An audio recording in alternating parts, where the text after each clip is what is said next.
You're sitting there with the card open, thumb hovering over pay, and you can feel it in your body first. A little buzz in your chest, a tiny urgency, that thought that sounds reasonable but isn't. It's not even that expensive. You tell yourself it's a reward, a necessity, a deal, a future you investment, and for a moment it feels like relief is one click away. Here's the pattern break. That urge is not a money problem. It's a nervous system regulation problem wearing a price tag. By the end, you'll have a simple map to spot the exact moment your brain switches into buy to feel better, a one-breath interruption that snaps you back into choice, and a 90-second protocol you can run today without apps, budgets, or willpower. Let's open the loops you've been living inside. The real reason you overspend isn't lack of discipline. There's a silent moment your brain makes the purchase for you before your fingers move and you keep missing it. You have two different reward systems and you keep feeding the faster one. And there's one sentence that collapses the urge into a clean decision in under 5 seconds. Now the map. It's called the receipt lens, and it's so simple you'll be annoyed you didn't have it earlier. Picture a receipt held under 3 different lights. Under the first light, the receipt shows the now cost, what you're paying today, in money and attention and clutter. Under the second light, it shows the next cost, what it steals tomorrow, space, focus, the stress of tracking, the quiet feeling of, why did I do that? Under the third light, it shows the never cost, the opportunity you silently trade away, freedom, savings, choices, the version of you who doesn't need tiny relief purchases to feel okay. That's the receipt lens. Now next, never, the receipt lens. Most impulse spending happens because your brain is staring only at one light, the now relief. The item isn't the point. The predicted feeling is the point. Your brain is a prediction machine. When you're tired, lonely, overstimulated, or slightly anxious, it starts searching for fast certainty. Buying is certainty. It's a clean ending. Click, done, dopamine, relief. And your nervous system learns, when I feel this, I do that. That's not moral failure. That's conditioning. The receipt lens gives you a way to interrupt the conditioning without a fight. The receipt lens. Here's the loop you know too well. Trigger hits. A stressful email. A boring afternoon. A scroll that shows something perfect. A late-night restless feeling. A small emptiness you can't name. Then your body gives you a signal, buzz, tightness, urgency. Then your mind tells a story. This will help. This will make me productive. I deserve it. It's on sale. Then the escape move. You click. You get a hit of relief. And then the aftertaste. A package shows up and the relief is gone, replaced by a small heaviness. That's the quiet shame moment. You hide the box from your partner, or you hope nobody notices, or you tell yourself you'll return it, but you don't. And you feel that sting of self-betrayal. Not because you bought something, but because you weren't choosing. You were being pulled.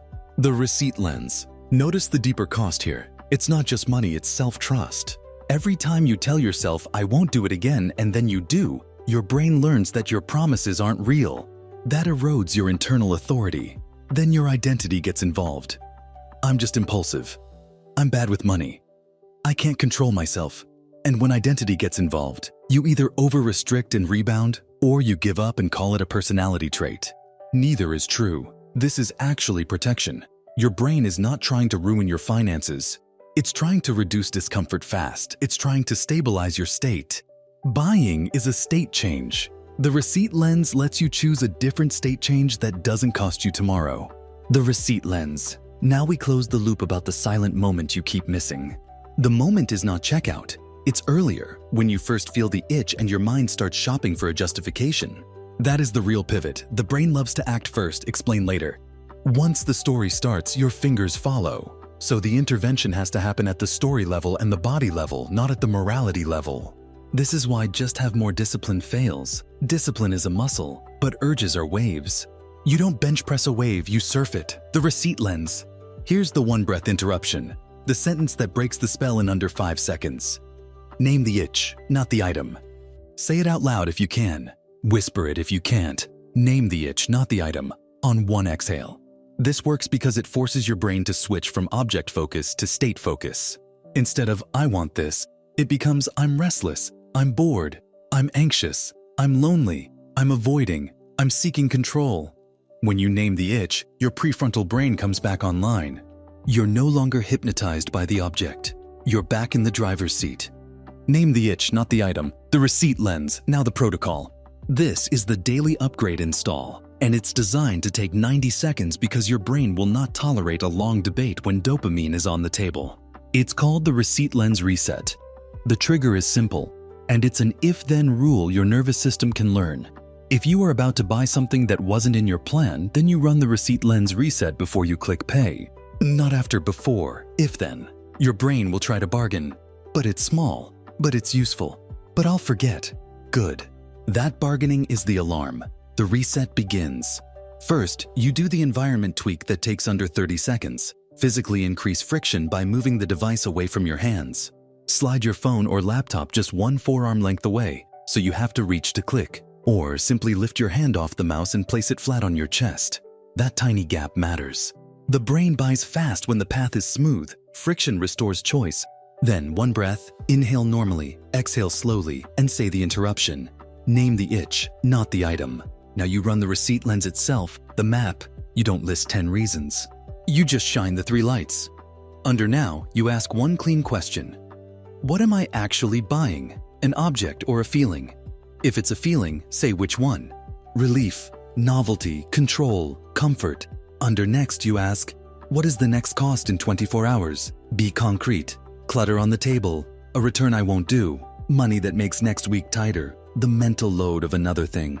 Under never, you ask, if I repeat this pattern weekly, what does it steal from my future freedom? Again, concrete. Less savings, less flexibility, less calm, less pride. That's the receipt lens. Now, next never, the receipt lens. Here's the part that makes the reset actually testable today. You don't decide yes or no right away. You decide now or later. This is where most people fail because they think the only way to stop an impulse is to deny it. Denial triggers rebellion. The brain hates being trapped. So you give it an escape that is still a choice. Delay is a decision. Say that phrase, delay is a decision. The rule is simple. You delay the purchase by 1 hour or until tomorrow morning, depending on when it hits. If the urge hits after 8 p.m., your automatic delay becomes tomorrow morning. Not because night is evil, but because tired brains buy relief, not value. That's your second if-then inside the protocol. If it's after 8 p.m., then you do not buy today. Tomorrow morning gets the decision. Your brain relaxes because it's not never, it's not now. Delay is a decision. The receipt lens. Now we close the loop about the 2 reward systems. You have a fast reward system that responds to novelty and immediate relief. And you have a deeper reward system that responds to self-respect, progress, and consistency. When you impulse buy, you're feeding the fast system. It gives you a spark, then it asks for another spark. When you run the receipt lens reset, you feed the deeper system. The reward is subtle but powerful. You keep your word to yourself. That creates calm. That calm becomes addictive in the best way. This is why the reset isn't being good. It's upgrading your reward wiring. The receipt lens, let's make it feel like your exact mind.